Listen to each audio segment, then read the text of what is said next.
Sem dúvida, né? A vacinação da primeira paciente ela tem um caráter simbólico muito importante, né? Eu só lamento que um tema essencialmente técnico, né, tenha sido tão politizado. Então, é chocante, cara, a gente vê esses influenciadores de internet tomados de ódio, praticamente comemorando o que a gente acabou de comentar, né, o atraso do avião com as vacinas produzidas na Índia. E é lamentável assistir aí uma autoridade pública literalmente furando a fila e reivindicando para si o mérito exclusivo por uma conquista que é coletiva, né? E como eu já disse, fazendo isso de forma midiática, espetaculosa. Então, na contramão dessa politicagem toda, eu prefiro participar do debate público, trazendo considerações de natureza técnica e científica sobre esse início da vacinação aqui no Brasil, e para isso a gente pode elencar alguns fatos, né? Primeiro fato, a Coronavac do laboratório Sinovac, em parceria com o renomado Instituto Butantan, é uma vacina que requer a aplicação de 2 doses para obtenção de 50% de eficácia, que aliás é a taxa mínima exigida pela OMS. O que isso significa, Carla? Que embora a paciente, né, que a gente está vendo aí, ela tenha sido vacinada, ela não pode ser considerada imunizada até que ela receba a segunda injeção, só daqui 2 ou 3 semanas. Já outra vacina do laboratório AstraZeneca, da Universidade de Oxford,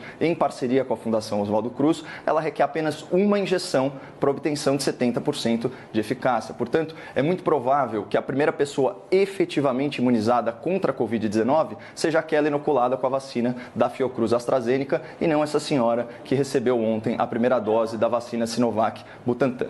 Um segundo fato, do ponto de vista sanitário, o fator decisivo para o sucesso ou para o fracasso, né, de um programa nacional de vacinação é o percentual de imunizados em relação à população geral, ou seja, começar a vacinação um pouco antes ou um pouco depois é menos importante do que a quantidade de pessoas que são vacinadas. E nesse sentido, o Brasil tem uma enorme vantagem aí de médio prazo que se aplica a ambos os casos, do Butantan e da Fiocruz, que é a capacidade de produzir as vacinas por conta própria, já que as negociações, né, com os laboratórios, elas contemplaram toda a transferência de tecnologia, o que faz o nosso país caminhar aí na direção da autossuficiência contra a Covid-19. E outro ponto, se a gente considerar que a partir de hoje, brasileiros de todos os estados da federação já estão sendo vacinados, o pioneirismo paulista, né, de vacinar a primeira pessoa com algumas horas de antecedência, ele se torna absolutamente irrelevante. E um terceiro fato, é inegável o esforço intelectual, o esforço científico empenhado na produção dessas vacinas,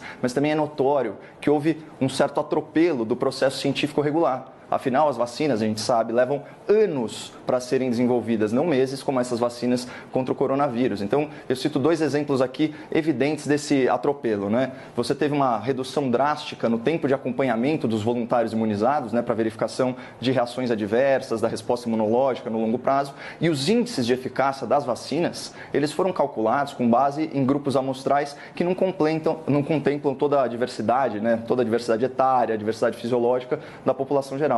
Claro que é um risco muito calculado, que se justifica sim pela urgência em mitigar os efeitos da pandemia. Mas é temerário vender para a população a ideia de que essas vacinas são a solução definitiva do problema, quando na verdade elas são apenas a melhor solução disponível no momento. Aí, parafraseando você, é o que temos para hoje. Por isso que, mesmo eu sendo pessoalmente favorável, né, à vacinação voluntária da população, eu compreendo a resistência de muitas pessoas em aderirem aí imediatamente a esse esforço de imunização, e eu também considero legítima a preferência de muitos cidadãos pelo imunizante da AstraZeneca, Oxford, Fiocruz, que com apenas uma dose supera a eficácia média das 2 doses da vacina Sinovac Butantan. De qualquer forma, o início da vacinação nacional, 2 dias antes do planejado pelo Ministério da Saúde, é uma notícia auspiciosa que deve ser celebrada sem paixão política e que traz a esperança de dias muito melhores em 2021 e, graças a Deus, esse dia chegou. Agora, só para não deixar solto, falando da batalha, da disputa política, né?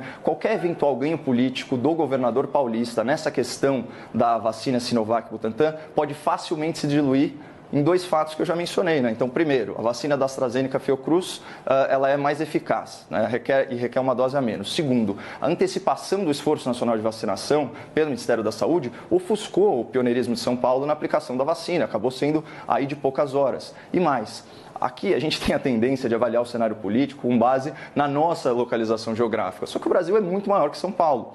E esse movimento midiático do governador paulista pode repercutir bem mal na população de outros estados, né? O que compromete a iminente candidatura presidencial do João Dória, como bem colocou a Rita, né? E ainda que a gente, por amor ao debate, concedesse a vitória ao governador nessa questão da vacina, o que vale é o conjunto da obra, Carla, durante toda a pandemia. A população de São Paulo se lembra do autoritarismo na imposição da quarentena horizontal, em que o governador chegou a cogitar a prisão de cidadãos saudáveis em vias públicas. A população vai se lembrar também dos gastos perdulários nos hospitais de campanha, lembra? Com aquele custo milionário, não atenderam nem 4 mil pacientes, uma das unidades. A população se lembra dos afagos, dos acenos ao ex-presidente Lula nas redes sociais, né? Então, uma desnecessária concessão a um corrupto criminoso. A população se lembra da promessa do governador de não permitir que o calendário eleitoral interferisse nas medidas de isolamento, promessa que ele fez questão de descumprir no dia seguinte à eleição.